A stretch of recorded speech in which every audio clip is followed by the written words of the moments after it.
Very welcome everybody to today's symposium. Just to remind you, this symposium is being recorded.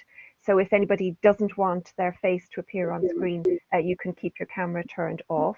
We would ask everybody to please stay muted until they wish to speak.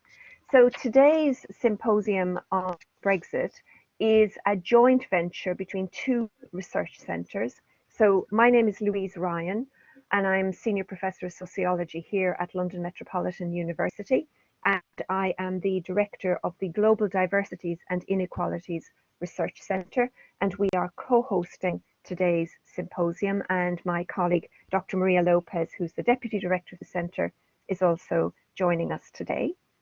And I'll now hand over to our two colleagues from Nottingham from the other centre, which is co-hosting today's event. Hi everybody, my name is Selena Genova. I am an assistant professor in sociology and I am the research centre lead for the Identities, Citizenship, Equalities and Migration Research Centre at the University of Nottingham. So although we do have an acronym, we love an acronym at Nottingham. So ICEMiC is based in the School of Sociology and Social Policy, and although we're based in that school, we do have members from across the university, but also other academic institutions across the UK, and we collaborate with a range of research centres and institutions nationally and internationally. And today's event is very much the product of one such collaboration with the Global Diversities and Inequalities Research Centre at London Met. And over to Elisabetta. Thank you, Elena. I don't have anything else to add. Elena is the lead of the research center. I just closely collaborate with her. I am also based in the School of Sociology. I'm associate professor there, and I've done this research that we're going to present with Elena, so we'll hear from me more later. So we're delighted to have Professor Daniela Cini, who is going to chair today's event, and I'll now hand over to Daniela. Great, thank you, Louise, and welcome everyone. Delighted to be here and so excited about this session. Great line of speakers and papers, some of which I remember reviewing as an anonymous reviewer, so it's really great to see them in print. We're together today, and thank you to both centres for bringing us together to hear from 8 great speakers, and really want to congratulate you in advance of the great studies we're going to hear about in a session entitled Revisiting Brexit, Conceptual, Methodological and Ethical Implications for Migration Research. Now, some of you on this meeting might think Brexit again, do we need to talk about Brexit and again? And I know that those of you who are involved for many, many years now in doing research with migrant and non-migrant groups will agree with me when I say that Brexit is far from done, despite what we hear from politicians saying that they got the Brexit done and Brexit is done and dusted, signed off. The papers that we hear from today, the studies that we're hearing from today will show the everyday experiences of Brexit. For most of migrant groups are far from done and far from completed, and something that we don't need to talk about or research.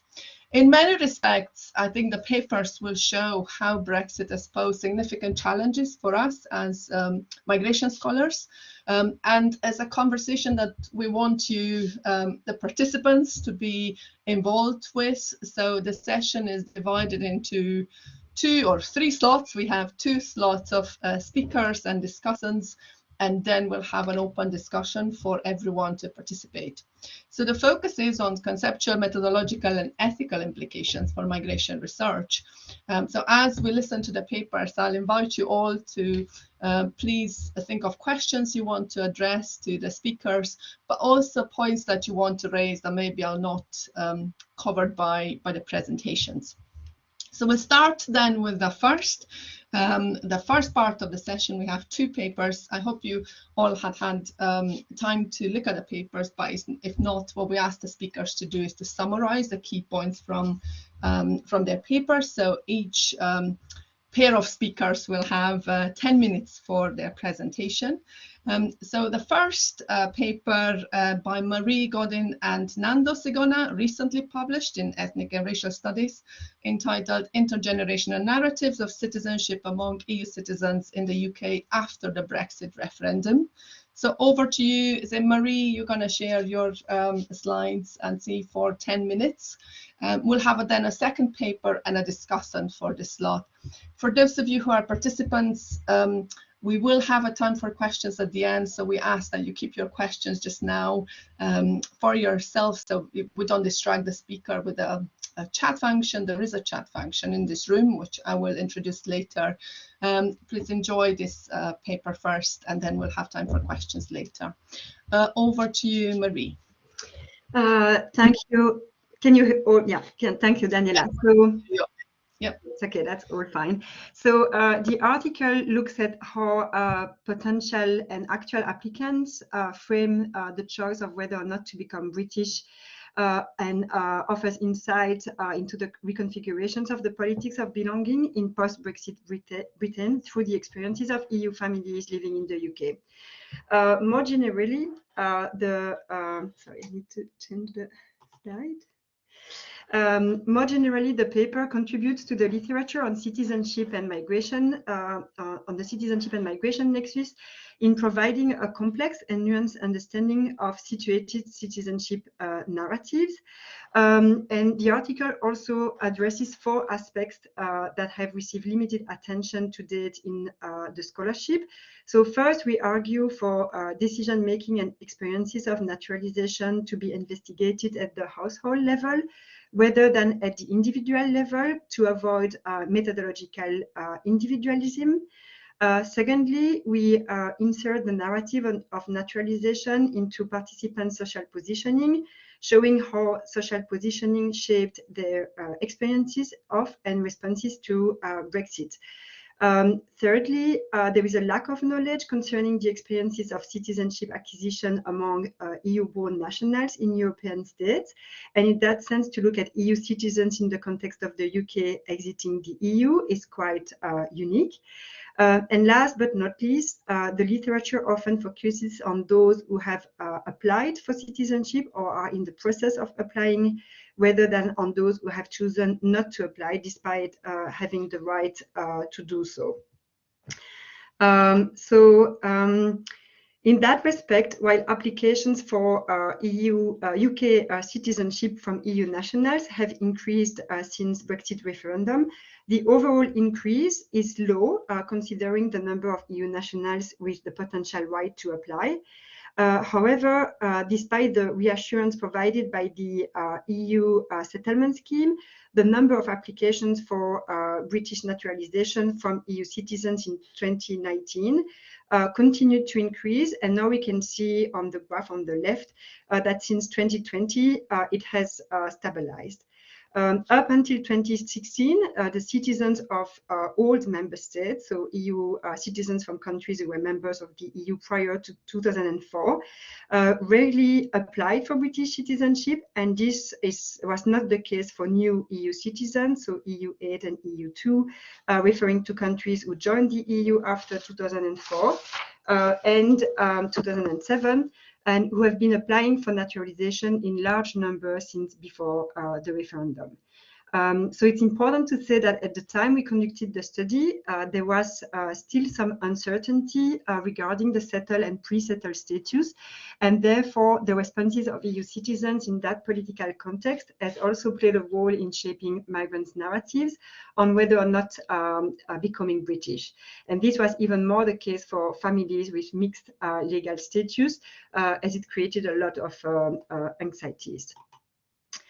In the Your Children project, we conceptualized the concept of EU family according to the country of birth of the parents. So one at least had to be an EU 27 born parent. And on that basis, we did end up with 5 EU family configurations. With the idea that different legal status within the family will affect the experience of Brexit, but also what the options are for the family in terms of staying in the UK, moving on or going back. So in total, we interviewed 108 EU families in the UK, which included 208 children. 142 UK-born children and 60 EU-born children. 19 families had both UK and non-UK born children. And our sample included EU citizens from 23 EU member states, including both old and new member states. And I think this is very important as we really try to capture a broader picture of EU nationals in the UK in that study in particular. So about this concept of narratives of citizenship. So in the research, we wanted to shift away from narratives of citizenship as coming only from individuals and try to understand what's happening within the family unit and how naturalization is being discussed and negotiated, especially for families with parents that do come from different member states, or in the case of families with one parent coming from an EU country and then the other one born in the UK. So the family unit is seen as a site of tensions, negotiation and reconciliation about citizenship. So in the paper, we identified 2 different types of citizenship narratives, one that we call defensive narratives and one that we call protective narratives. So the defensive is really about preserving the status quo for parents and the children in, for instance, retaining a set of rights. So in terms of education, social protection, work and pension. Yeah, I was going to very quickly read one quote from an EU family where the 2 parents are from Germany. So she is saying, my husband wants to apply for a British passport just because if Brexit is going ahead, then our kids have both identities and we would love for them to have the choice wherever they want to live. We will support them. But in case they ever choose Great Britain to be the place they want to live, my husband claims that he would also have the choice to live where his children live. So here you can see that becoming British does not mean committing to permanent settlement in the UK. And instead, especially among EU nationals from the EU 14 member states, it can also be understood as a means of maximizing mobility opportunities for themselves and their children, and in other words, to keep all the options open. And the sense in these narratives of defensive narratives, the sense of entitlement was also much stronger among EU citizens for all EU member states than from citizens from new EU member states. When we looked at the protective narratives, so among EU 8 and EU 2 nationals, we could see that there was an acute awareness of the UK's hostile environment policy for migrants and anti-immigration sentiment in British society were also mentioned quite a lot, and all of that existed before the Brexit referendum. And as a result of that, they felt like they needed to become British in order to protect their children and their families.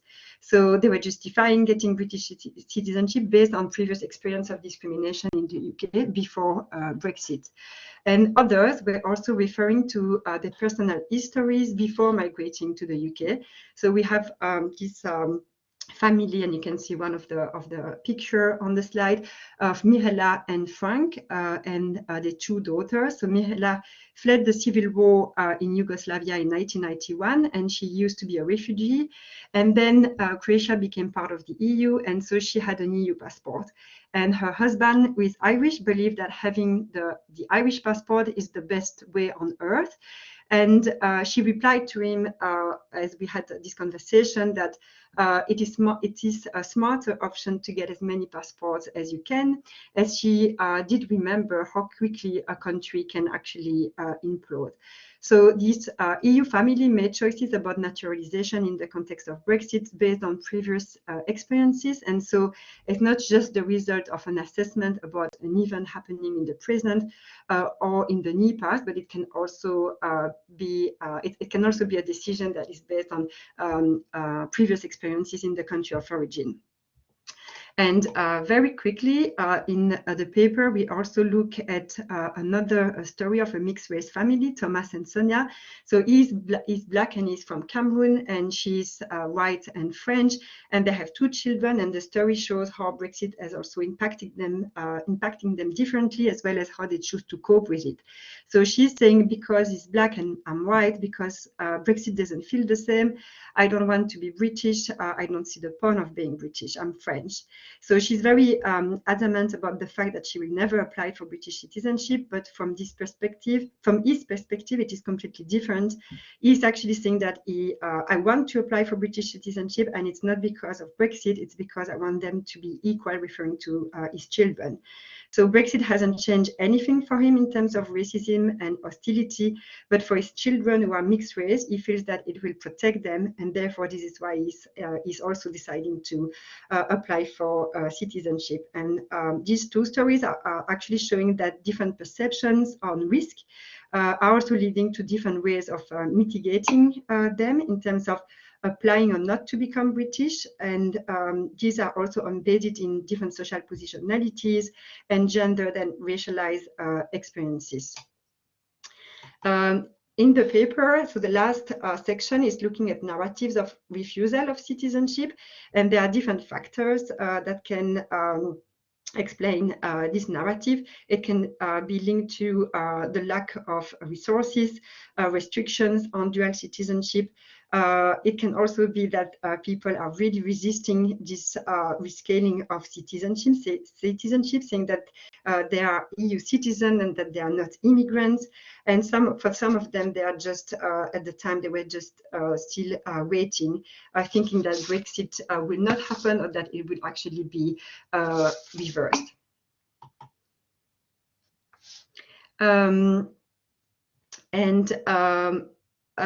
In the conclusion, sorry, I was just reading the chat. In the conclusion, so I think the main point here is to say that naturalization involves personal and collective reckoning with a sense of loss of status and imagined future. The narratives of naturalizations are embedded in participants' social positioning and shaped by the social status and sense of entitlement. And rather than a premium, naturalization is framed as a response to a perceived loss of status in relation to the defensive narrative, and threat in relation to this concept of protective narrative. So these intergenerational narratives of citizenship among EU citizens is really about putting some light on this rebordering and rescaling of membership within families, as well as exploring some forms of resistance by EU citizens in becoming British or not. And that's it for me. So I will stop sharing my screen if I find the way of doing it. In the top corner on the right, there's a circle with a square in the middle. Yeah, you've got it. Excellent.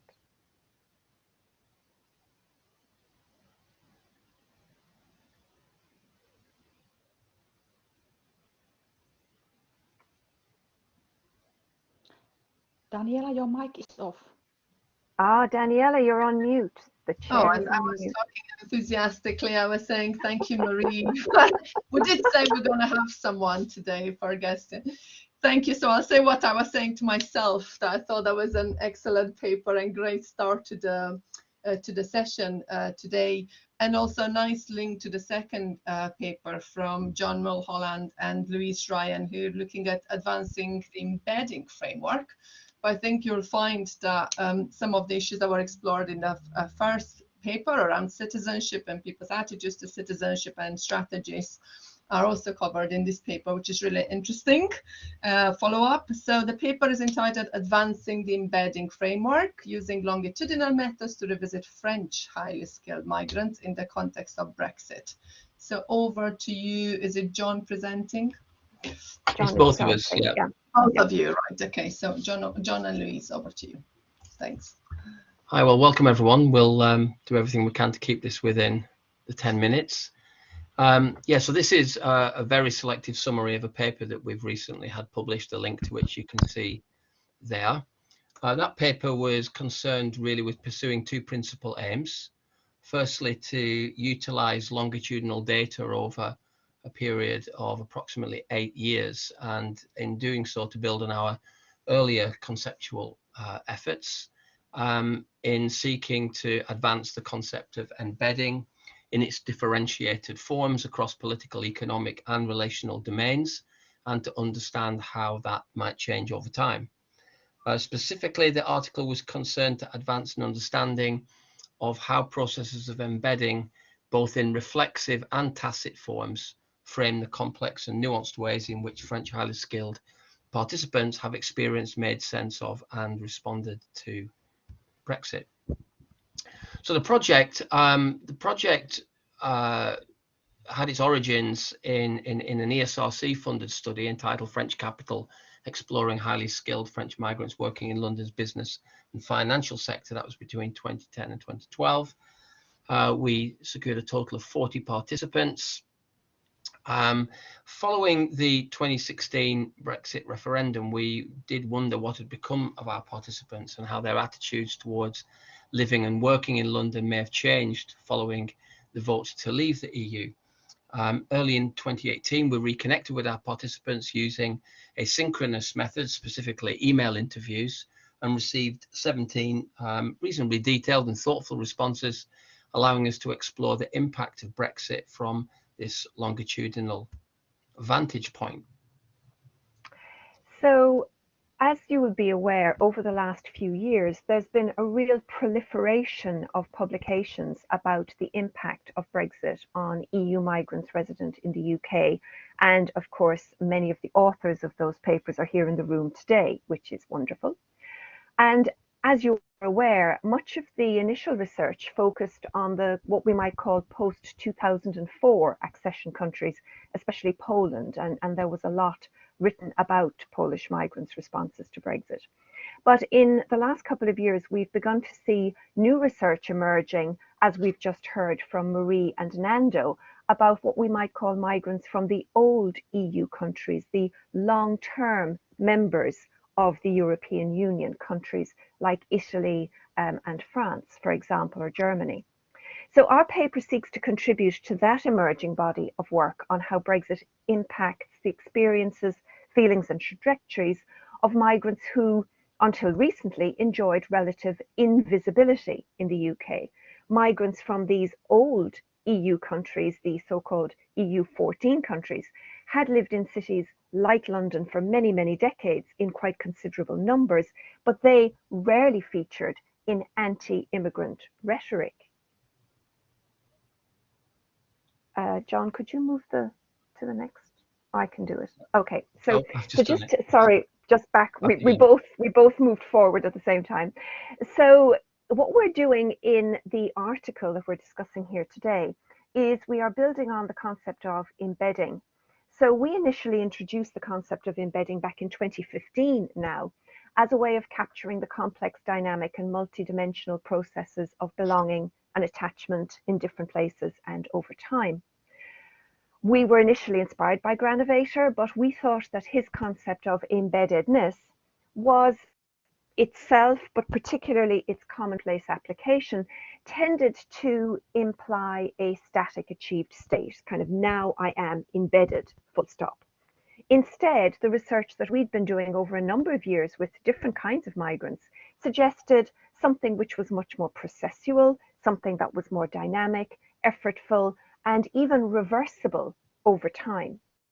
Moreover, while agency is important in understanding embedding, we were very interested to understand how agency interacts with socially determined opportunity structures, not least of which are immigration regimes, in framing migrants' chances and motivations to form new ties, to create a sense of belonging, and to forge place attachments.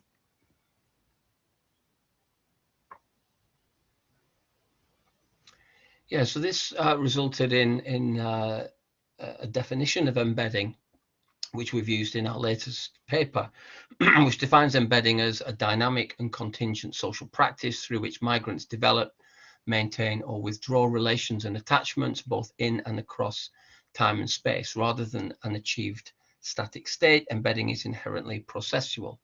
Moreover, it's multi-speed, multi-depth, and multi-directional, such that migrants may experience differentiated embedding and indeed disembedding in particular aspects of their lives, such as citizenship status, employment, housing, local networks, transnational connections, and so on.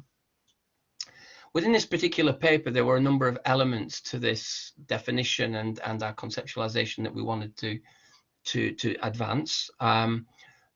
The first element of which we've already mentioned was this, which is this notion of embedding as both reflexive and tacit.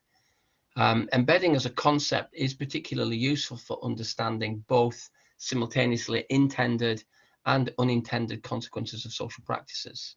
So from that point of view, embedding practices might be thought of as being purposive and agentic, and clearly they often are, and hence therefore reflective, but they may also have significant unconscious, or what we might call tacit dimensions.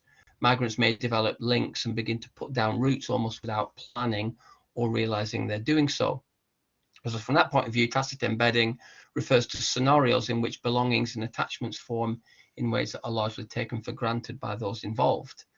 A taken for grantedness of belongings and of identifications may form over time as the unforeseen and unreflexive outcome of embedding practices.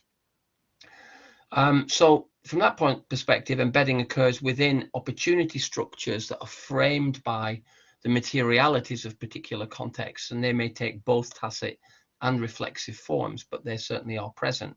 Structures and institutions such as the labour market, immigration regulations, etc., facilitate but also delimit migrant embedding in complex forms. As I said, sometimes reflexively and sometimes less so. We were also very much interested in understanding how embedding trajectories are framed by specific intersectional matrices as these are experienced by migrants at the juncture of axes of differentiation and inequality. The intersectional matrix that characterizes the differentiated embedding trajectories of any migrant's life should be considered essentially unstable and as such spatially and temporally dynamic. By connecting an intersectional lens to the concept of differentiated embedding, we can link the variable opportunity structures that derive from migrants' structurally configured positions within complex matrices of inequality with their differentiated embedding practices and trajectories across context and over time. So just very briefly to say something about the findings, and obviously these are all elaborated in much more detail with empirical data in the actual paper itself.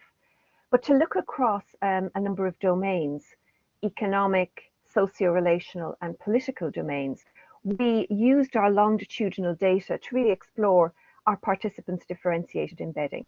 Now, in the economic domain, particularly the labour market, it was apparent that our participants had worked hard to access the labour market, build careers and develop professional standing in contexts of challenges. However, when we went back and interviewed them again in 2018, contrary to their original assessment of the City of London as being the financial capital of Europe and a place of meritocracy, opportunity and career escalation, post-Brexit, our participants now expressed real concerns about their futures and about uncertainties and threats. So the economic embedding, which had seemed so secure when we first interviewed them, now looked much more precarious. Secondly, in the socio-relational domain, so particularly looking at their interpersonal networks, their embedding was far less straightforward, and we've published articles on all of these anyway in the past. Many had expected that they would arrive in London and that they would make friends with the English, but of course that often proved much more complicated than they had expected.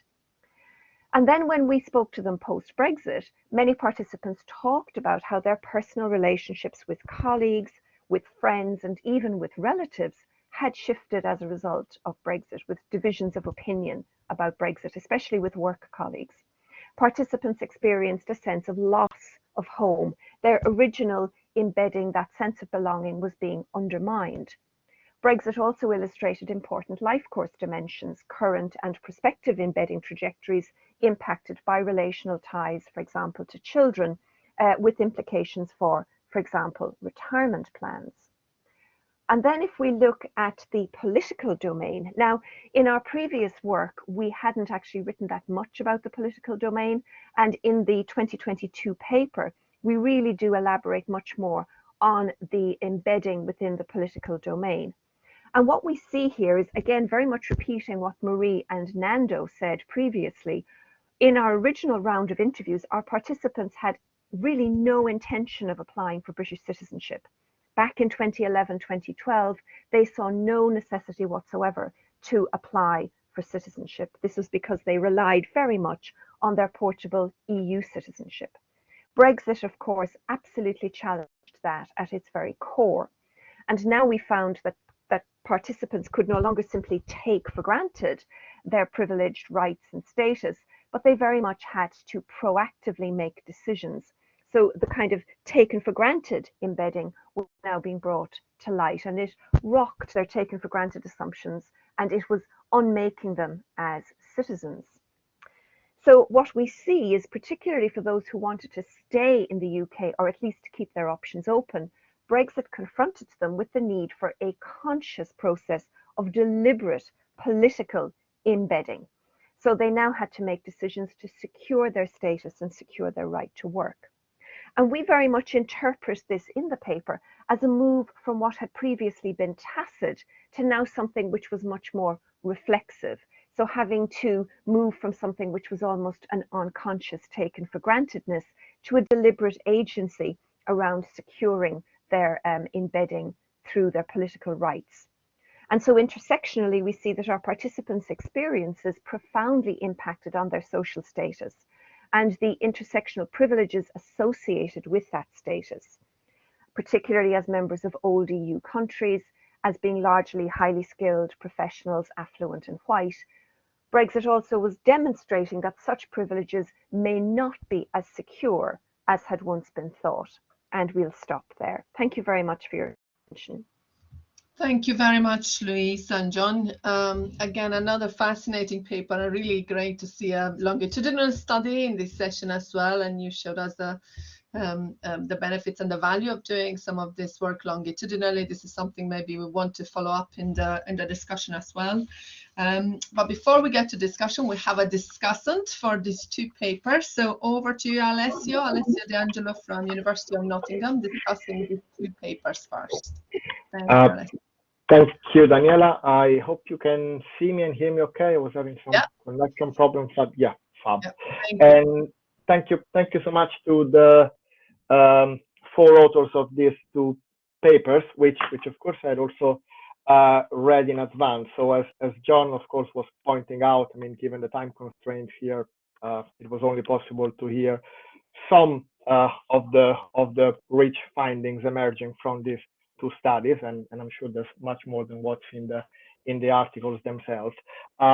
So in coming up with some reflections and discussion points, I'm drawing both on what everyone has heard right now, but also on some of the additional details which are in the article themselves. So this goes with an invitation to everyone to go and read the papers if they haven't yet.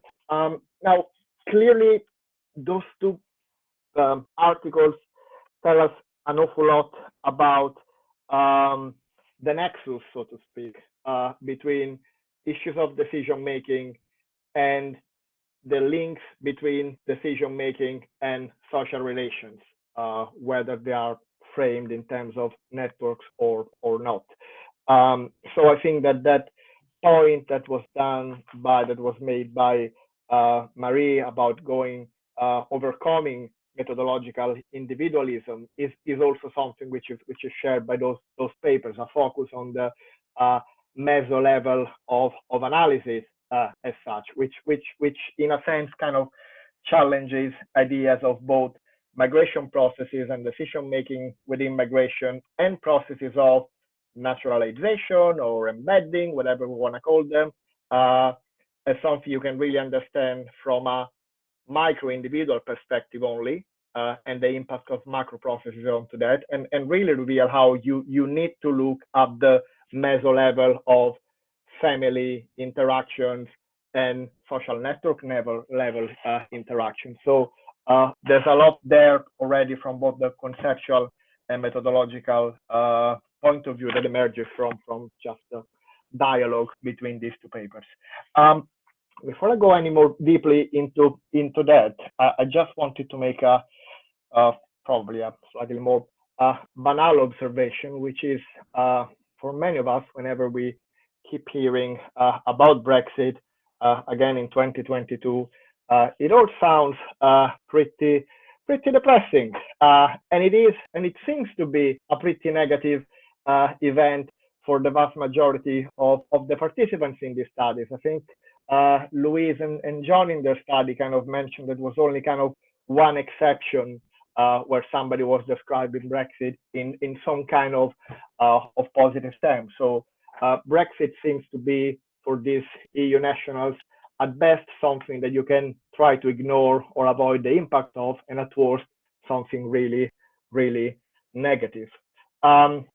So negative that I would be tempted to define Brexit as a kind of apocalypse. And sorry if I'm exaggerating here, but I'm thinking about an apocalypse in the Greek sense of the term. I hope there's no any Greek-speaking person here. But last time I checked, I know that the idea of apocalypse is not just about something really negative and terrible happening, but it's about a cataclysmic event which really helps revealing the deeper nature of reality. And I think from that point of view, both studies shows that Brexit has been an apocalyptic event, both for the people involved, both for the participants who had, in a sense, to rethink their role and the essence of their social spheres, so to speak. So apocalyptic for the participants, but also for us as researchers, in the sense of being something that forces us to rethink some of the categories, some of the preconceptions, some of the hierarchies that had informed our thinking before Brexit, and in some cases which are informing debates still now. So Daniela was kind of opening up by asking, do we still need to talk about Brexit? And well, clearly, if we're all here, we agree we should revisit Brexit, but I think also we should revisit research which was done about Brexit before Brexit a few years back. And it's very interesting trying to see what were the assumptions of what was going to happen in an event of Brexit, if you read papers published kind of 10 years ago or so, and what's actually been happening and how researchers have been kind of responding to that and reshaping their approaches to it. So again, Brexit is assessed very negatively by all the participants, and that's not clearly surprising in itself, but it's also a confirmation of the fact that Brexit has been something really divisive. But I think what the papers are great at showing is that these divisions have been happening along very specific lines within society, but also how complex those lines within societies and those systems or stratifications are. And so we see systems of hierarchies which are both kind of social and legal, and also in terms of nationality and race, which are categories which maybe we haven't heard enough about in relation to Brexit, but again, that both articles add a lot to. Maybe in both studies, or at least in these particular articles, we don't hear so much about gender. We don't hear an awful lot about age, and we don't hear maybe as much as we could have expected about class, except through the proxy of income. But class in a more kind of old-fashioned sociological sense, I'm wondering whether that's something that kind of the four authors can say more about on the basis of their study.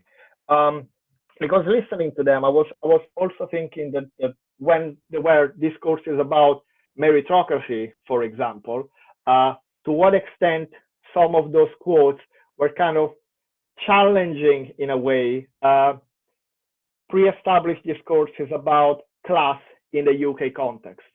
The whole idea that EU nationality and the rights attached to EU nationals were kind of challenging class-based, pre-existing class-based hierarchies within Britain, and maybe that's one of the reasons why there was a pushback towards those kind of citizens, and so those citizens had to be reframed back into migrants. So those issues about class and the role of Brexit in that, it's something we may want to also think about as we move forward. And clearly, the other important dimension that emerges from both studies is the dimension of time, is the importance of analyzing, for example, decision-making processes with regard to naturalization or not, and embedding through time, whether it's done in a proper longitudinal way as Louise and John have done in their study, or by simply doing kind of more traditional interviews, but where this dimension of looking at the time back when you arrived as compared to now and looking at the future is really the kind of the thread of the interviews themselves.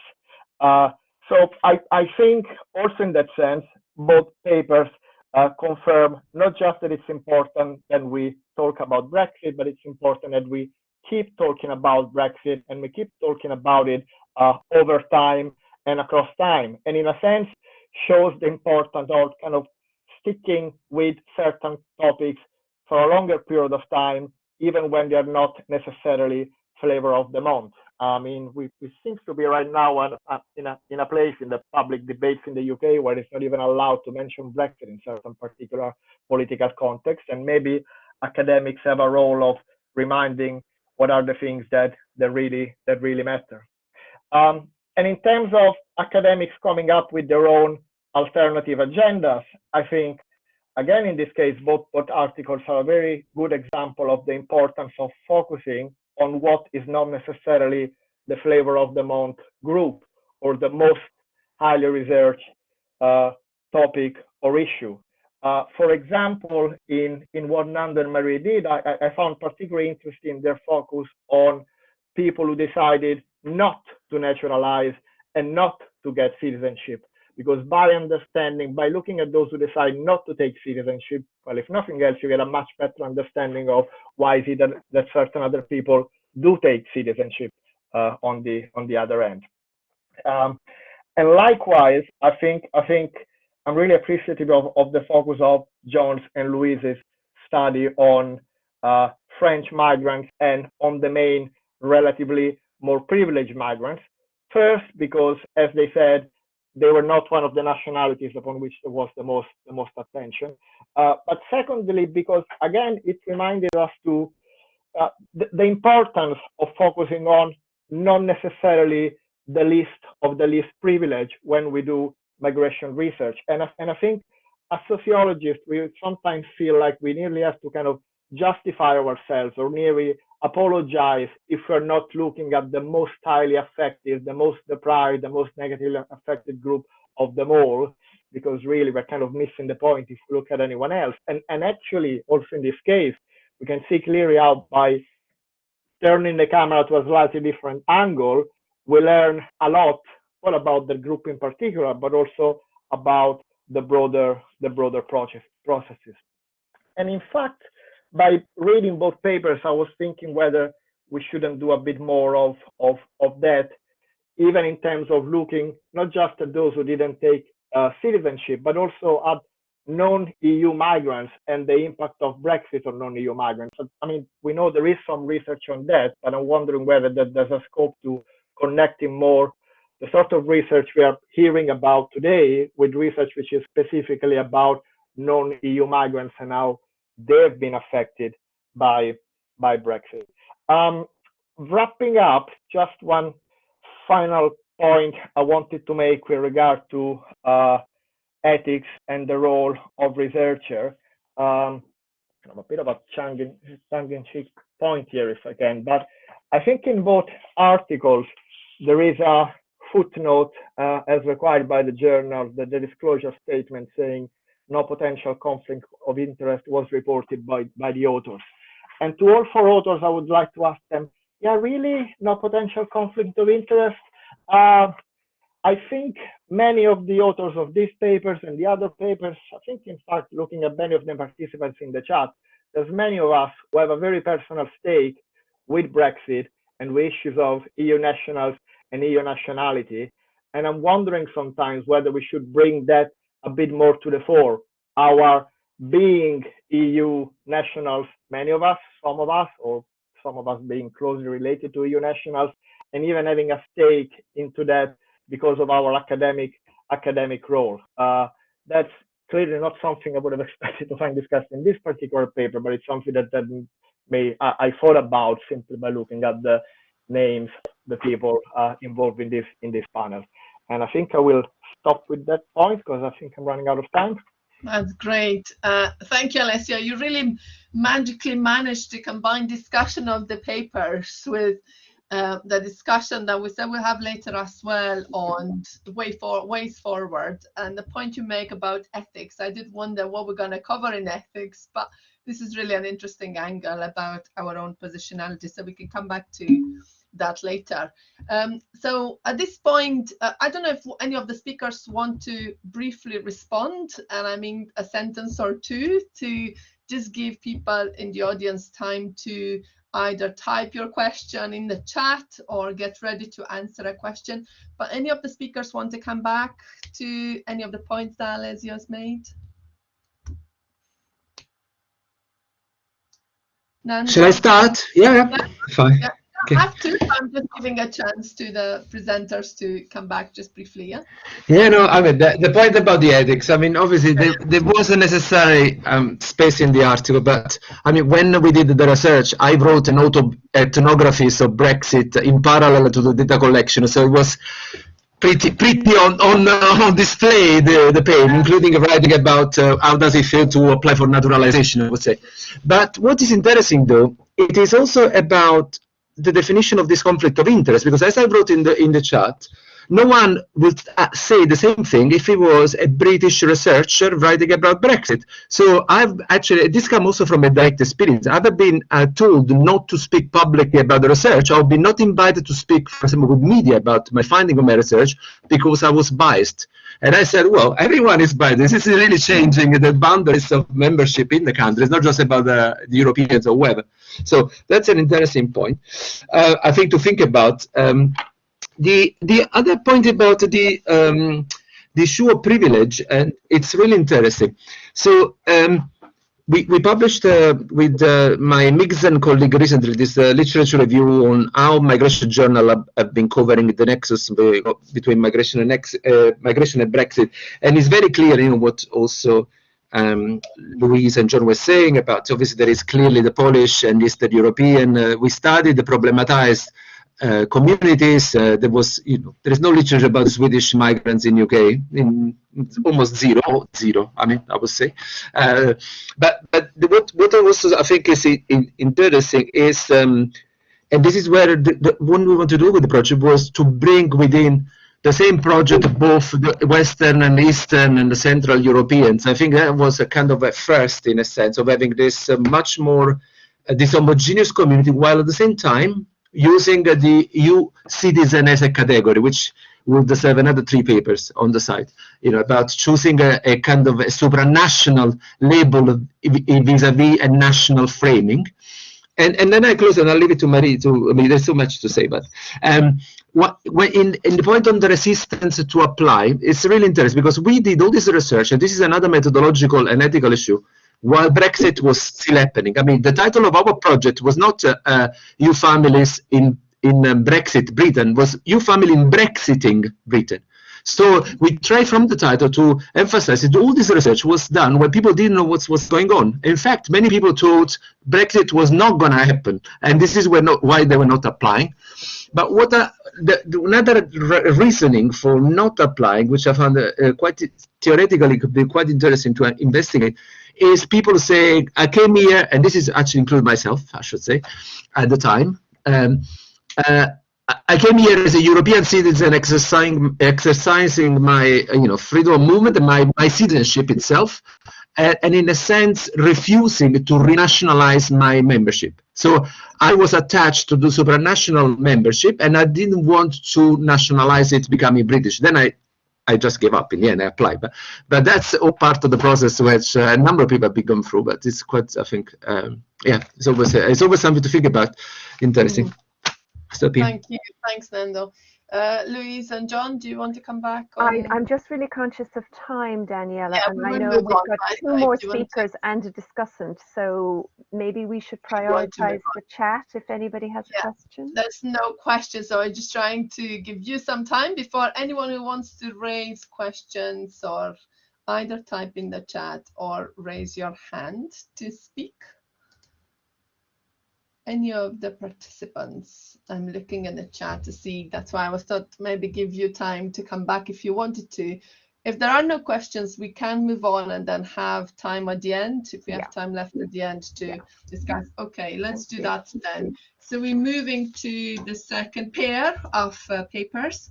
First paper actually follows really nicely from John and Louise's paper. So Tina Sotkasiira and Anna Gawlewicz presenting on the politics of embedding and the right to remain in post-Brexit Britain, a paper published in Ethnicities. Are you starting, Tina, or are you presenting together? Thank you, Daniela. We are presenting together. This is Anna speaking. Okay, in case you cannot see me. Yeah. So I'll just very briefly introduce the paper, literally 4 minutes, and then Tina will jump in and say a bit more about our findings, if that's okay. Yes, great. So the paper combines two separate projects. First of all, Tina's project about Finnish migrants in the context of Brexit, and secondly, my own project looking at Polish migrants and Brexit. And the paper looks specifically at those migrant groups in Scotland. And many of you will be well aware by now that Scotland is a really interesting context, a really interesting place to talk about Brexit for many reasons, but mostly because it voted overall to remain as opposed to England and Wales and the UK more broadly. So in the paper, we are looking at two migrant groups, Finnish migrants and Polish migrants in Scotland. And we are looking at their experiences of embedding.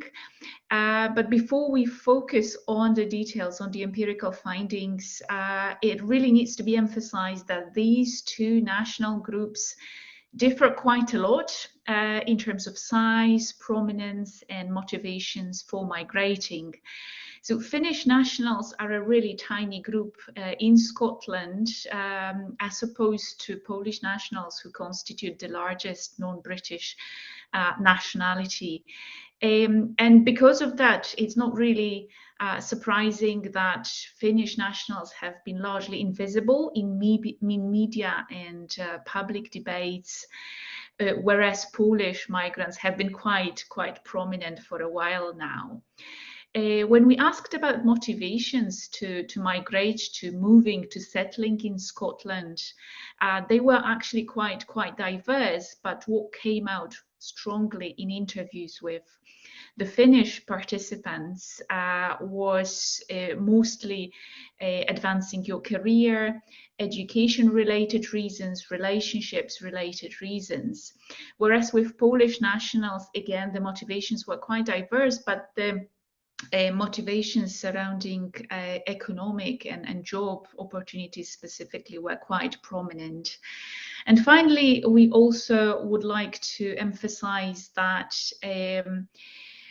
Finnish nationals tend to benefit from the white Nordic privilege to a much greater degree, whereas Polish nationals, it has been noted before, tend to be racialized as Eastern Europeans quite a lot, in particular in a tabloid media. That's also the difference in how those groups tend to be presented, tend to be viewed sometimes or portrayed.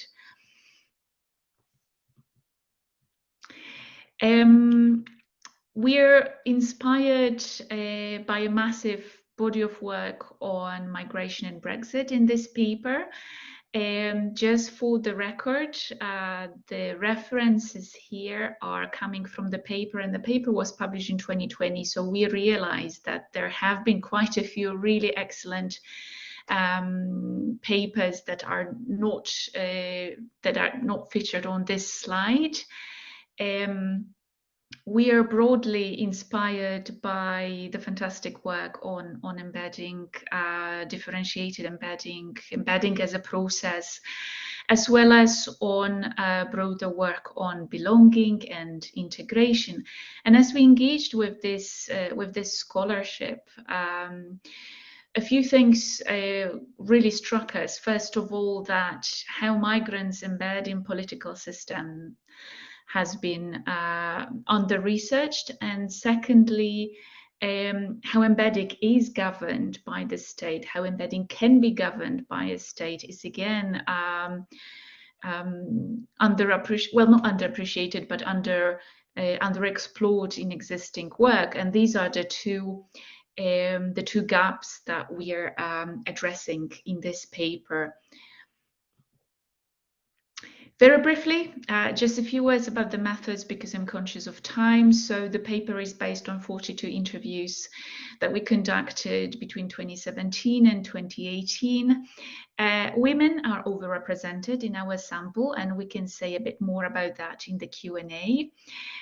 We conducted interviews in Finnish with the Finnish participants and in Polish with Polish participants. And because of that, we employed this iterative approach to data analysis because English is also the only language that Tina and I share. Again, this is something that we'll be happy to reflect on in the Q&A. I will now ask Tina to jump in. Tina, are you there? Yes, I am. Thank you, Anna. So basically, in this paper, we touch upon some differences between the Finnish participants and the Polish participants, but mainly because of the time concerns, I'm now focusing on more the similarities between the data sets that we find and then the major findings. And in this paper that we wrote together, we suggested the term politics of embedding to highlight the ways in which the embedding of non-British EU citizens was politicized and hierarchically structured after the Brexit referendum, or in fact, already during the campaigning. And by the politicization of embedding, we mean that after the referendum particularly, the negotiations around embedding became much more salient and important for non-British EU citizens. And then secondly, that while the subjectively felt sense of belonging was still very important to how participants felt about their willingness to stay in the UK, much more emphasis was given to those ties that counted towards their right to remain and work in the UK. And to highlight these differences between the relationships that migrants considered important for themselves, and then the ties that were eminent for arguing for their right to stay in the UK, we proposed in this paper 2 terms: ties that bind and ties that count. And basically, in this first, or in this slide that you are able to read right now, you can see two quotations which both illustrate the ties that people see as important for themselves and what they would like to believe will give them a right to remain. And you can see that the participants, they are highlighting things such as the length of stay in the UK, having a house or mortgage, and also, for example, being a mother of 2 future taxpayers. I think this is a slightly sarcastic remark, but still quite important, this emphasis on these personal relationships. And then if we go to the next slide. Thank you, Anna. You can look at this this other quote, which illustrates ties that count.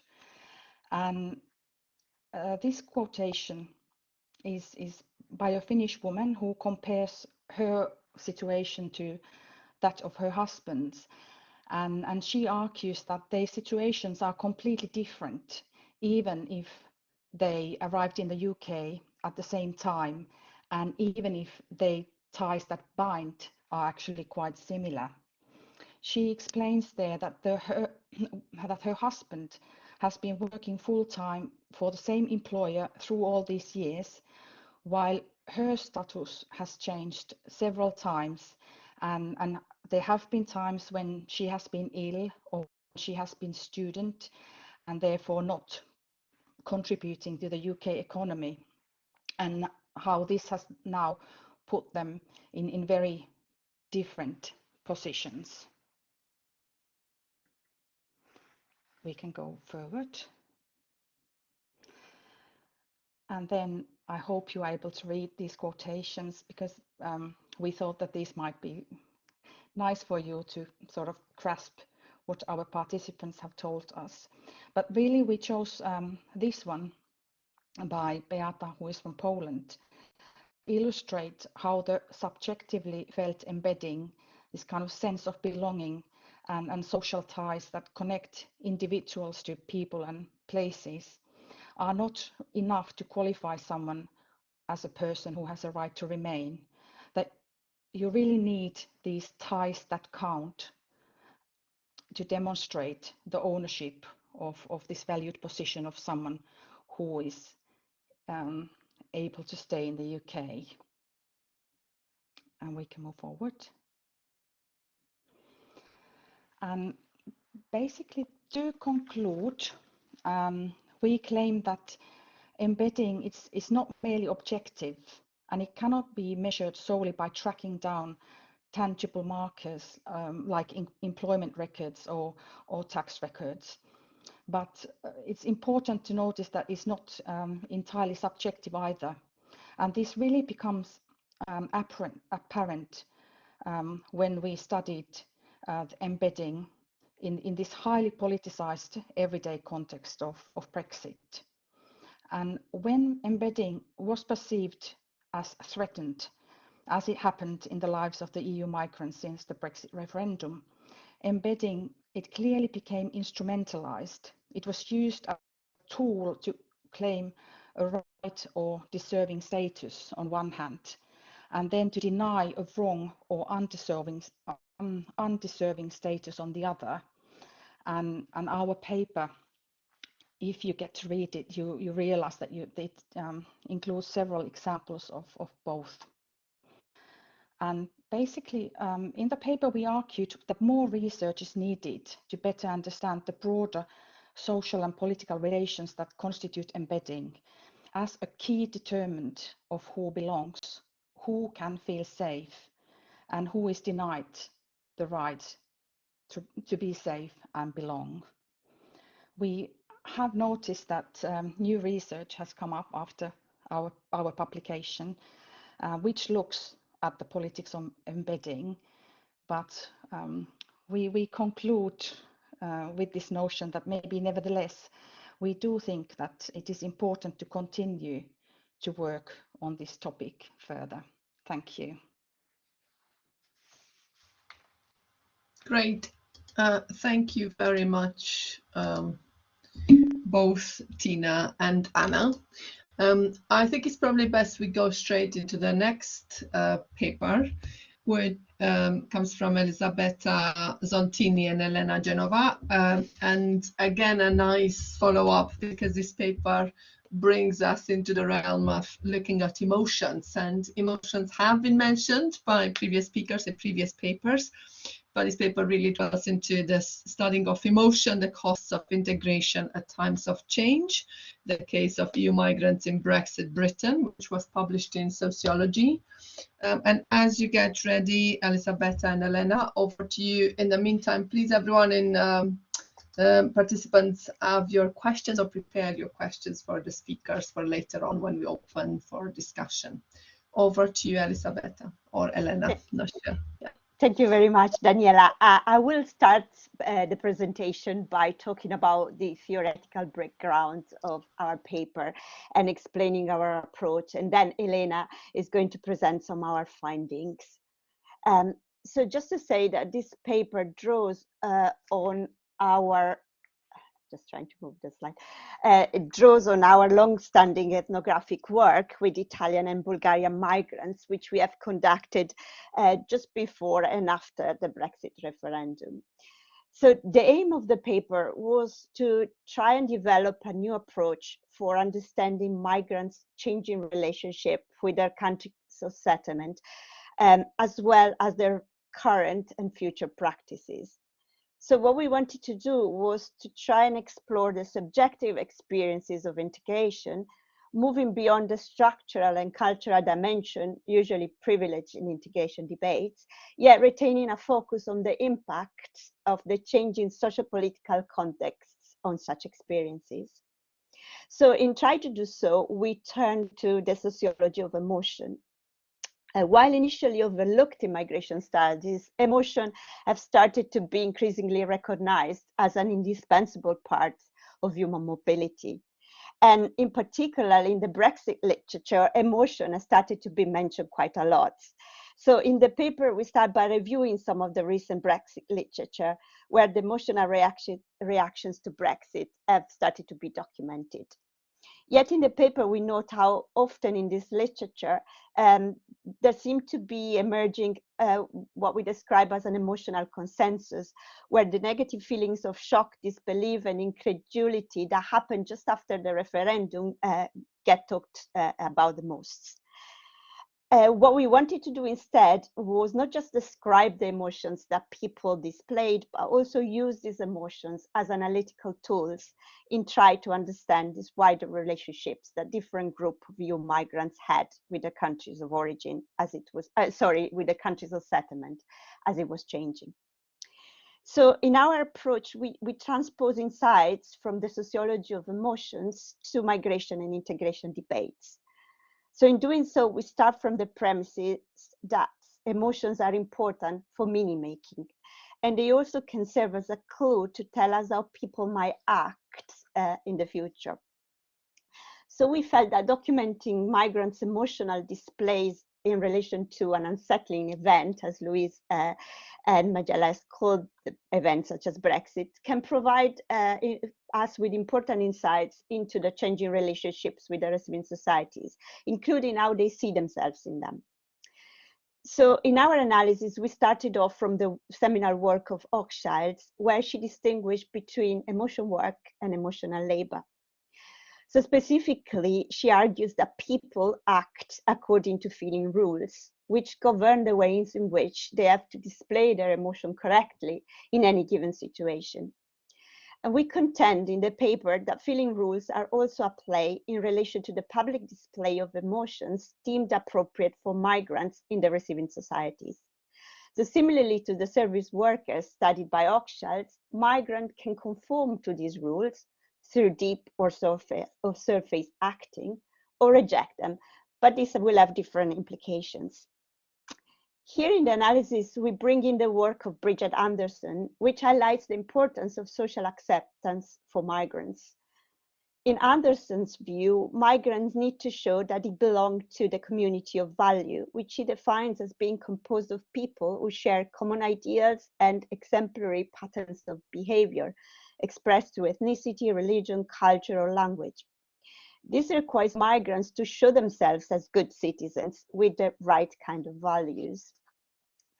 So in the paper, we explore if the work required to be accepted in the so-called community of value also includes emotional labor. So we do so through an emotion-centered approach to migrants integration, which recognizes that emotion can be complex, interactive, ambivalent, or even contradictory, and have non-rational, non-conscious elements which might defy regulation. In our approach, we also consider a transnational dimension. This is because migrants often engage with transnational forms of living, occupying 2 or more social fields simultaneously, and are thus likely to be exposed to different feeling rules and emotional habitude. So in the paper, then, we go on and apply this approach to our own data. And in what follows, Elena is going to tell you a bit more about what we found. So this is really going to be a whistle-stop tour of our findings, which we can hopefully discuss later on in the Q&A. But our data, broadly speaking, revealed a spectrum of reactions, which we grouped according to the most dominant displays of emotion. So at one end of the spectrum, we had a group of people who experienced Brexit as betrayal, which encompassed a wide range of negative emotions such as anger, shock, and disbelief, which is quite consistent with previous literature. The participants in this group were all highly skilled and had spent a minimum of 5 years in the UK, but in most cases much longer. In fact, most of them were Italian women, many of whom who had arrived in the UK in the heyday of multiculturalism. And what was interesting about this group, though, was that Brexit was experienced as the final blow of a continually worsening situation, and thus a betrayal too far. The passage of time, rather than ameliorating, was actually exacerbating the intensity of their negative feelings, which for some led to leaving the UK for good. Now, at the other end of the spectrum, we had a small but significant group of people, little considered in the Brexit migration literature. They appeared unconcerned or unaffected by Brexit in the initial post-referendum period. Their emotional reactions were largely illustrative of apathy, indifference, or outright dismissal. Within this group, we had young and recently arrived Italians who had weaker ties with the UK. We also had Bulgarians who were disillusioned with the home society reality, and those who considered themselves as global citizens. Mainly, those were young and highly skilled Bulgarians who thought Brexit did not concern people like them, as they had the skills and the capital to succeed anywhere. This meant that they were less motivated to act to secure their status. And this was either because they were for a long time in denial, thinking that ultimately Brexit would not happen, or because they knew very little about its possible impact on their rights. In between these two ends of the spectrum, there was a large and quite diverse group in terms of nationality, occupation, gender, age, and length of stay, who displayed their emotions in a much more ambivalent way. Some of them were as concerned as those who experienced Brexit as betrayal, while a small group less so. However, what unites them is that they all decided to work on their emotions, suppressing the pain and fear that they were feeling and choosing to embrace a more positive outlook. Thus, being a successful migrant was understood by these participants as not complaining and getting on with things, constantly aspiring to be the best British citizen. Evidently, this also requires working on one's emotions so that they can fit the correct structure of feeling. For most, this involved a pragmatic approach to securing their status in the UK, with some viewing taking all the steps to securing their citizenship as a sign of their commitment to the UK. And just very briefly, some even kind of celebrated Brexit as a good thing, but this happiness was used to mask other negative emotions associated with the racialization of Eastern Europeans, or as a way of differentiating themselves from fellow co-nationals.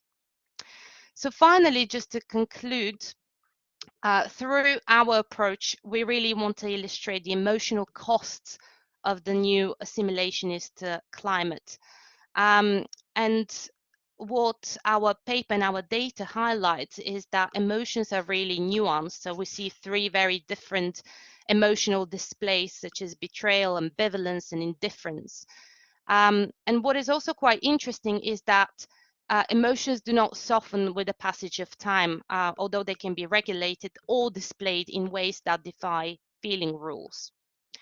It is also important to note that the experiences of our participants were very much classed and gendered, and that when considering those experiences, we also need to think about the spatial and temporal dimensions of their transnational lives, because in their accounts, they very much kind of compared with here, with there, and now, with before. So ultimately, what we argue is that emotions is a very useful lens to better understand migrants' different positionality and integration trajectories. And it can be quite useful to understand processes of disembedding or processes of fitting into the community of value through emotional labor or even continuous precarity. Thank you very much. And looking forward to discussing further in the Q&A. Great, thank you, Elena and Elisabetta. We'll go to Dr. Anja Juul as discussant, but can I ask everyone who is in the session if you want to type any questions you have for the last two papers in your chat, and then I can read the questions out. Over to you, Anja. Thank you.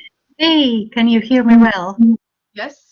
Thank you. Okay, great. Yeah, thank you for wonderful papers, also for the previous presentations, and there were some very important remarks by Nando I took down through his intervention. But I will start with Tina's and Anna's paper.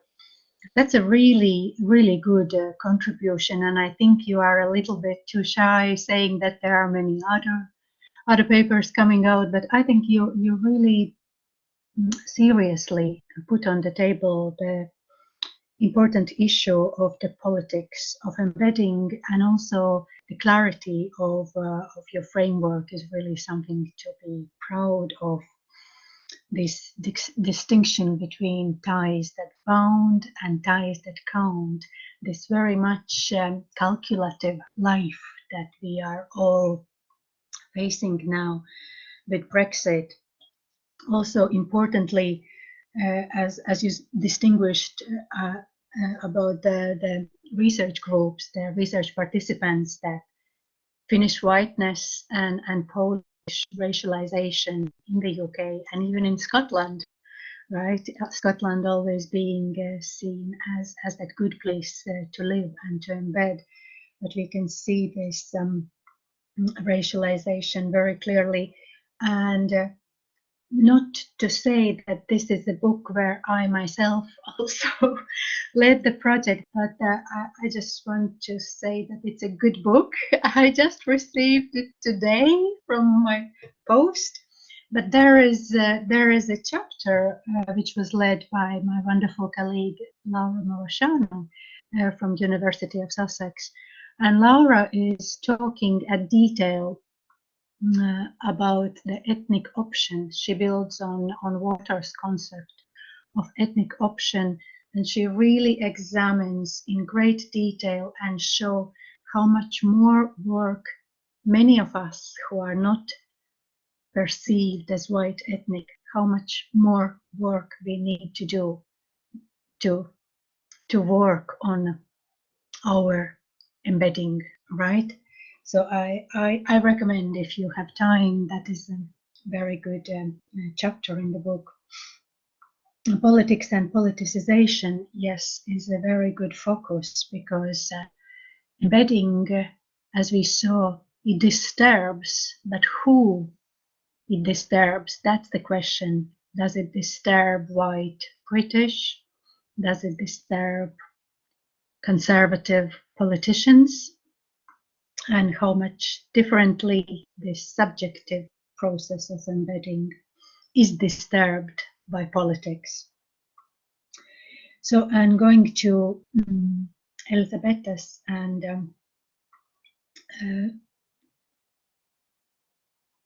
the other paper is that on the emotions, right? Elena and Elizabeth are talking about emotions. I think you did it really. It was a very sobering way how you consolidated the emotional atmosphere about Brexit. It's indeed a wicked problem. And it's important that we look broader. What does it do to us as society, as people, as contributors to this society, right? This very neoliberal way, what Foucault calls the techniques of self, neoliberal techniques, that we work on ourselves, just pick up yourself and move on, right? Shut up and move on. And this new climate of assimilation, as Elena said, also the new climate of emotions, of alienation that we have from each other in this toxic atmosphere. I think really we can use this research on emotions and also the research on politics of embedding as lenses, as catalysts to also see what is going on in other countries. What is going behind the doors of those migration offices in other countries that also follow to the lead of more bounded nationalism? Who belongs, how belongs, which ties count, which ties bound, and we can see very distorted migration offices, ideas about our lives. I constantly see that I can't fit into the Proust bed, the very tiny bounded box these migration offices want me to fit in. And that's the reality of many Europeans, and not only Europeans. We certainly can apply these lenses globally. I may stop here, and there might be questions people may ask each other, but I also just wanted to reflect briefly on the remark that Nando said about this ideal or ethical ideal that I will do transnationally. I will be European, but then you just give up and you get that British passport, right? It also opens up lenses of what is going on in other parts of the world. I originally come from Latvia, and I recently started my new fieldwork there, and I had a conversation with a Jewish, Polish, Estonian, Latvian mixed participant, and he used to be non-citizen. There's a specific category in Latvia, non-citizens or former citizens of the Soviet Union. And as soon as the war broke out in the Ukraine, he applied for Latvian citizenship. As he put it, you can't sit on the fence no longer, right?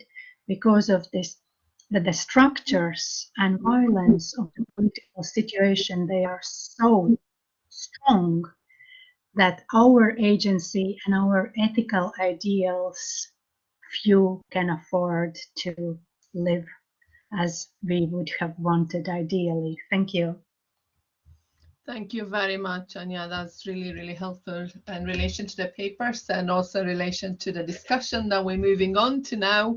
And congratulations on the book. That was really good to show as well.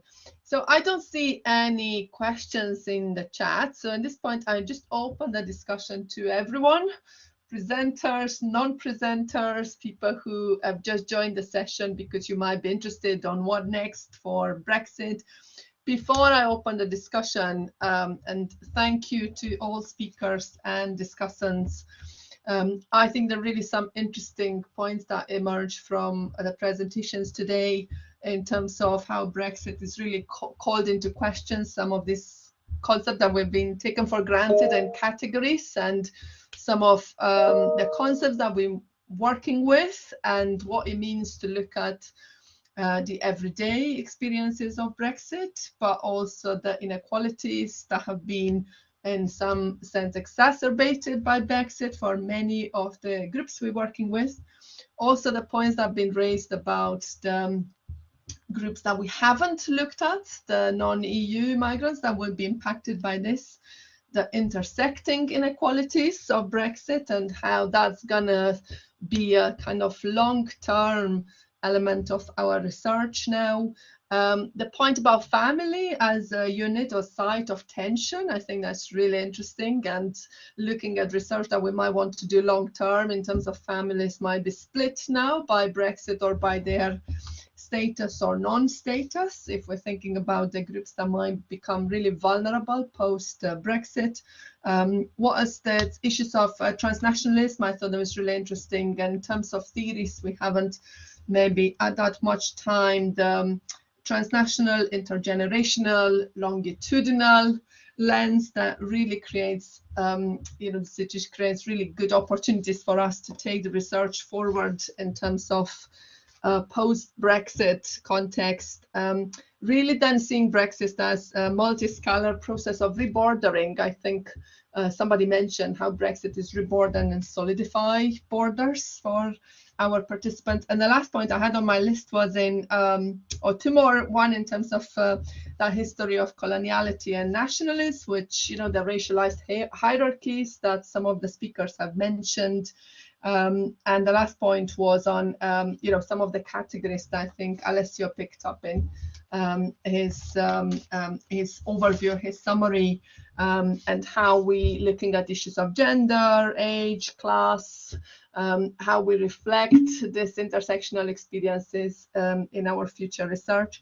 I thought that the paper that Michaela, Benson, and Nando, you were also involved from the state of art to new directions in research.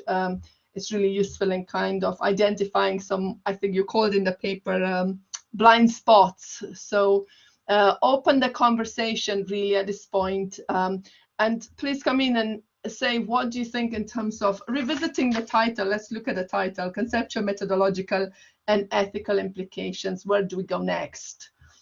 So open conversation, open discussion. You can ask questions or you can just come in to make a comment, presenters and participants, because we are at this point a small group. So anyone, please put your hand up so I can see you. Nando has, oh, you lower your hand. Do you have a hand up, Nando?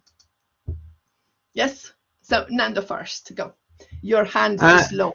Yeah. It's a question on the embedding, so for Louise, but also for the paper on the Finnish, Polish in Scotland.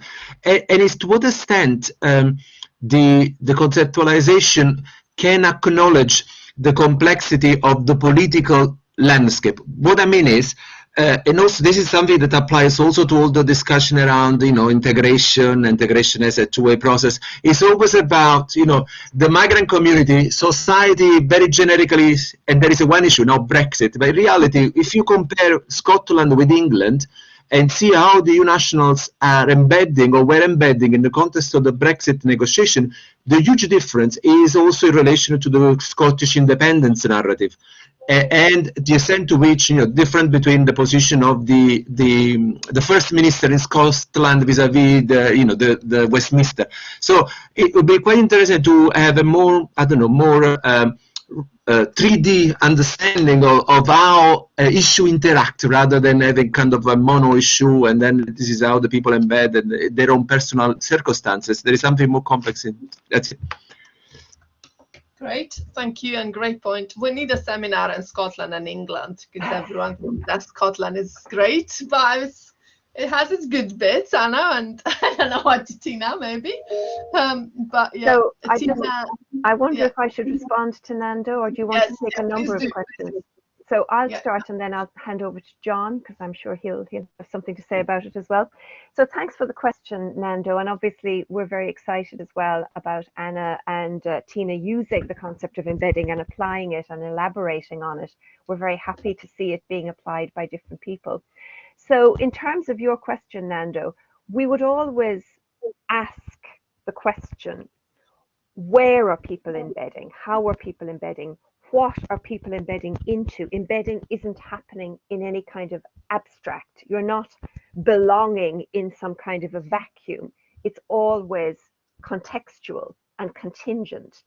So that's why when we were initially doing our research with the French participants back in 2011, 2012, their whole embedding experience was happening in that particular context, in the context of EU rights, which they very much took for granted.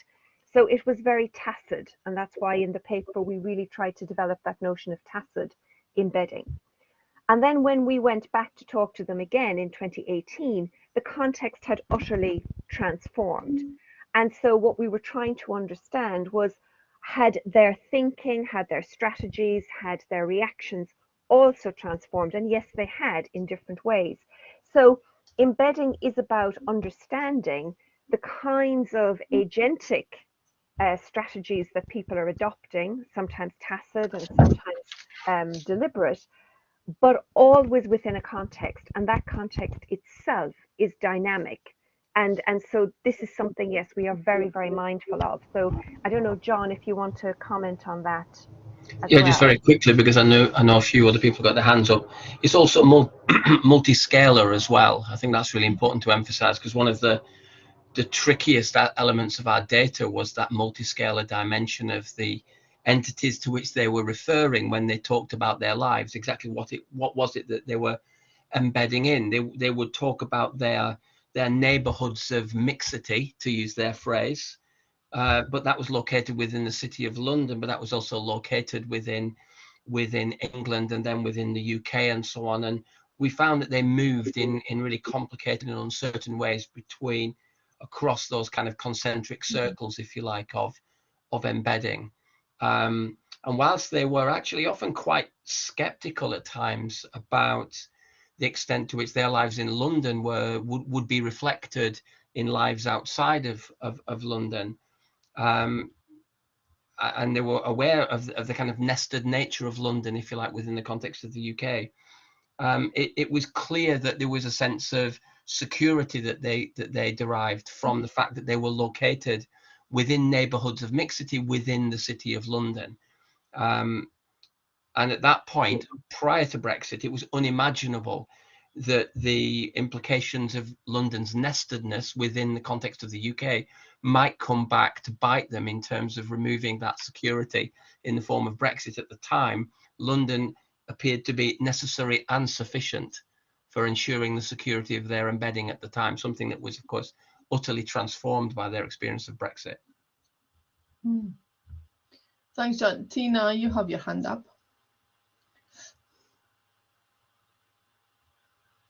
Tina? Hi. Yes, sorry. Thank you for this question. I thought it was it was excellent, excellent and straight to the point.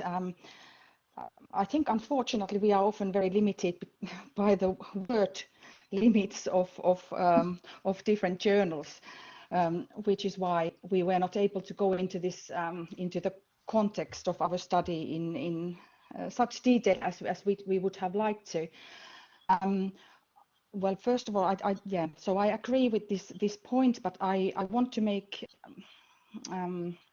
another addition, and that is that I think it's also very important to consider how the context is, or political context is, intertwined with intersectional differences.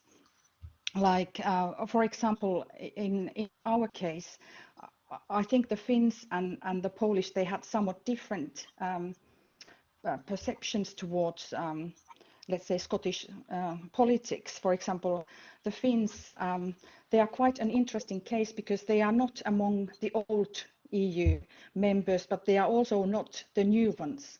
So the identification is quite complex. And very often, I think the Finnish participants, they identified with the Scots, with this experience of living with the neighbor or with another political entity which then has power over your lives. In our case, it is Russia and the history that we have. But I think the Finns in general, very much empathetic towards Scots in their political negotiations. And secondly, I think I want to make a distinction between, let's say, public debates about who is welcome and who is not, and then the actual and the actual people's actual everyday experiences. Our participants, they were quite aware of the difference between nice talks and then what is actually happening on the everyday level. They were really asking that do the good intentions really matter if at the end of the day the policy is made in Westminster. So indeed, I think this is a very, very good point. But it goes to many different directions when you start digging deeper into it. Thank you. Yeah, thanks for that, Tina. So, I mean, one of the points that have been made by others is how Brexit is destabilized research on migration. So I wonder if for the last 15 minutes we look forward and we say, right, where we go next and what are the implications for our work long term, and however you want to decide on what long term is, and maybe come to each of the speakers, if we have a minute each, to say what do you think are, if you want, challenges and opportunities, but the challenges and one opportunity here to to rethink the way in which we do migration research in the context of Brexit. So I don't know who wants to go first, and I won't force anyone to answer the question, but really looking forward in terms of it could be related to your personal aspirations and work, or in general for the migration research. I don't know if anyone wants to. Anna goes first. Thank you, Daniela. So as you were asking the question, I really thought about COVID and the kind of combined impacts of Brexit and COVID. And for me, that would be that it's the first thing that comes to mind, I imagine, when we think about, future research on Brexit migration. So whether there are combined impacts and what are the combined impacts, and how to detach them, whether they can be detached or not. So that's one point from me. Great, thank you. Who else? Any final reflections before we finish? Louise, and then Elena. Yeah, thanks, Daniela. And I agree very much with Anna as well. I think the conflation of Brexit and the pandemic has really muddied the waters, and how finding ways of disentangling the impacts of those or maybe it is impossible to disentangle, but trying to think through the conflation of Brexit and the pandemic, I think would be very important. But for me, the other thing I would really love to do, if I had a bit of money to do it, and I'm sure John would be very interested in doing that as well, is to follow up the participants now, 3-4 years later, when Brexit has already become well established. And as somebody mentioned earlier, we're not even allowed, I think Alessio said, we're not even allowed to mention Brexit anymore. It's like it somehow never happened, which is curious. Even from those who won, you'd imagine those who'd won the Brexit debate would be jumping up and down trying to show how successful it had been. The fact that they don't want to talk about it is highly suspicious. But I think it would be really interesting to continue that longitudinal work, to find out how people are feeling now, 4 years on, those who were ambivalent, as Elena and Betta spoke about, those who were thinking that maybe they might leave. What happened to them? Are they here? Have they now secured their rights to stay? I think we really need to understand what happened next, because so many of the papers today were really capturing a moment in time. Yeah. And now it would be great to see what happened next. So that would be my wish list. Very good, thank you. I mean, I was interested in, I don't know if it was, Nando, your paper saying there's only one participant who were quite positive about Brexit, because in my study with young people, it was about 14% that were quite positive about the opportunities of Brexit. And I thought this is one group. We were talking about groups that we don't, naturally go to talk about Brexit, but this is one group in my work I was thinking to go back to them, the ones who said it's going to be great, great for them, and the reasons that I thought it was actually going to be a good, positive thing for them, and how they saw that as them belonging, because they identify with the majority who voted for Brexit. I think it was Elena first, and then Tina. I think actually what I was going to say was already partially covered by Anna and Louise. However, one thing I was actually thinking about is how all of our papers kind of touch upon social positioning and relative privilege. So I think long term, and in our data and other people's data, and what I find quite fascinating is obviously how people use their social positionings to negotiate these hierarchies that we talked about. So I think, and particularly in our paper, some of the Bulgarians were talking about leveling out. They were talking about how, well, we've experienced this before. Now it's time for other Europeans to see what it's like to apply for all these, kind of documents and things like that. So I think long term, I'd be very interested to see how that plays out in maybe whether it will change these hierarchies and in what ways. Great, thank you. Tina? I think Aya very nicely emphasized the importance of comparative frameworks. And this is something that I would like to take up. I think it opens us really these the impacts of these different divisions. At the same time, I'm talking about 50 kilometers from the EU's eastern border, not situated in the UK. And when you ask the question, should we talk about Brexit? You can imagine that my answer to that question might be slightly different, that we have other more pertinent issues at the table in Finland at the moment. And that is why I also would like to highlight the importance of larger European comparative frameworks, so that we stay in touch with each other's realities despite this one UK again, I leaving think it was the EU. interesting.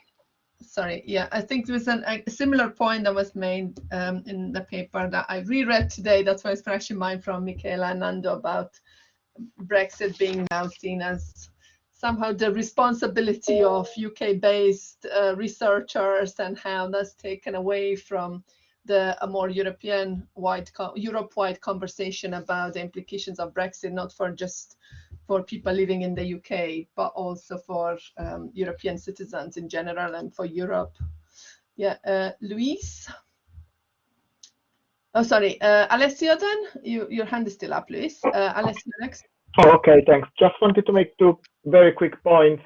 One linked to what Tina just said, in fact. I mean, this idea of, well, why should we focus on Brexit in other national contexts? And that made me think that in a sense, sometimes when we do write about Brexit, there's a risk of falling in the trap of British exceptionalism, and we discuss Brexit as if it's something which is just about the UK and uncomparable to anything else, whilst in fact I think it would be increasingly interesting to look at processes such as Brexit in parallel to other processes we see in other countries, which apparently at surface are very different, but can share some common traits, both in terms of policy and political developments, and then on the ground, how individual migrants, for example, react and adapt to that. So I think that's certainly something worth exploring in future research.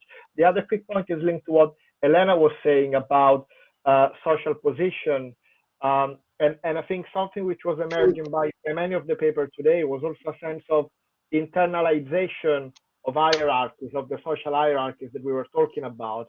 I mean, either internalization or in some cases the rejection. So there is that kind of emotional dimension linked to hierarchies and how they become part of people identity, either because they're internalized or because someone identity is developed as in opposition to those social hierarchies. So very often we look at hierarchies in terms of, from a social policy perspective, of degrees of power, but also in terms of elements of identities. I think it's something worth exploring a bit more. We got a lot of food for thought about that today.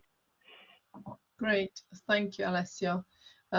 Johnny just made a point about how Russia's illegal and genocidal invasion of Ukraine is being processed by those impacted on by Brexit, as another case of, you can read the comment in the chat. Anna, you have your hand up. Do you want to come in? Just very briefly, a follow-up to what Alessio and Tina have said about the need for more sort of comparative frameworks. I would love to see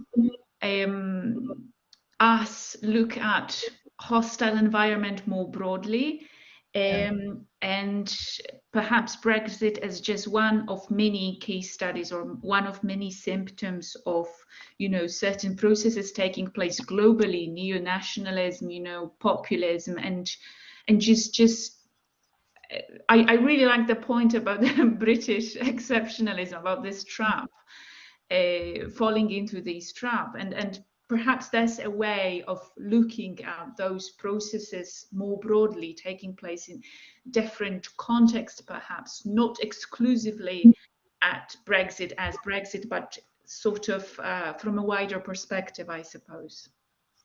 Yeah.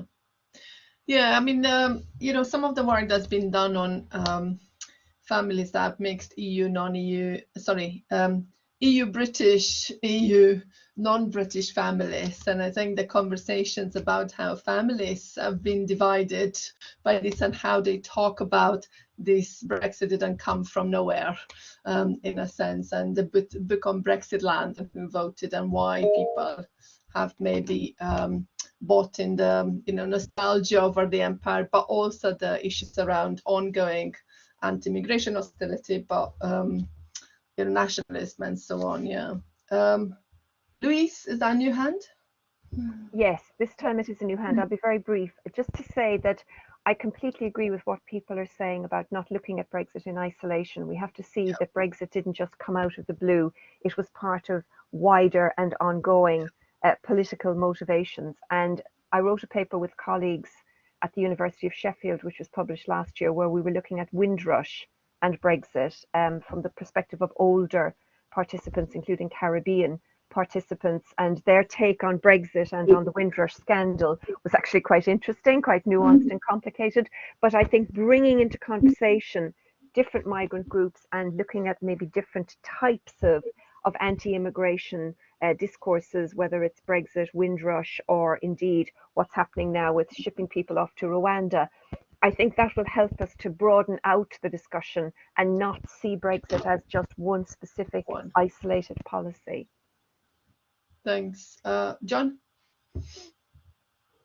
Yeah, I suppose I just make a quick reflection here. I mean, sociology of all the academic disciplines is perhaps more guilty than any of constructing a fallacious and utterly outdated boundary between the social and the natural. And I wonder how the environment can and should be configured within these considerations. So for instance, with regards to notions of embedding, could we think about environmental embedding within the context of migration studies in terms of how migrants experience dislocation from one place to another in respect of their relationship to issues of the environment, but from a vantage point of understanding that there is no such thing as the environment as a separate space from society, and that these are co-constructed and co-impacted. So I wonder whether we're guilty of a kind of sociological or societal reductionism here in failing to ever talk about the environmental dimensions of the issues that we are discussing in these kinds of contexts. And maybe we could helpfully transcend that artificial binary and think more critically about the co-constructed and co-influenced nature of the social and the natural. Yeah, it's interesting that the funders, UKRI just published their corporate plan and so on, and all the research funders have published their strategy plan, and it's quite interesting when they presented migration. And if you look through these documents, how migration, climate justice, some of these big challenges are brought together a lot more, and I wonder if that will push us to look beyond disciplinary boundaries, to think of these broader issues in a different way, and maybe work together with colleagues across disciplines. Actually, somebody recently approached me from my university who's an engineer, and he was interested in climate justice, but also wanted to feature migration into this. And I thought that's interesting that people from colleagues from different disciplines might come to us to look for migration expertise, but actually approach some of these wide challenges from a more interdisciplinary perspective. So I wonder if that's a good point to kind of end, because it's 6 o'clock and everybody will be keen to get to dinner and children and other priorities. I thought that was really fascinating presentations, really exciting things to look forward in terms of research that we're all working on. Excellent contributions. Thank you all speakers and discussants. Thank you, Louise and colleagues, for organizing and bringing us together. I think we need more of these events. We always say we need to get together a lot more in the new spaces, new environment, maybe in person as well as some conferences. We'll see. I think I'll leave it at that, unless somebody wants to say anything as a final point. Don't want to. But just John, to thank you, Danielle, as well, for chairing. You've done a great job of chairing and keeping us all to time and keeping the conversation going. So thank you very much. And no, it was a pleasure. Thank you, and well done, everyone. Amazing studies. So look forward to next, projects. And well done, Anya, again on your book out today. So thank you all, and have a great evening. And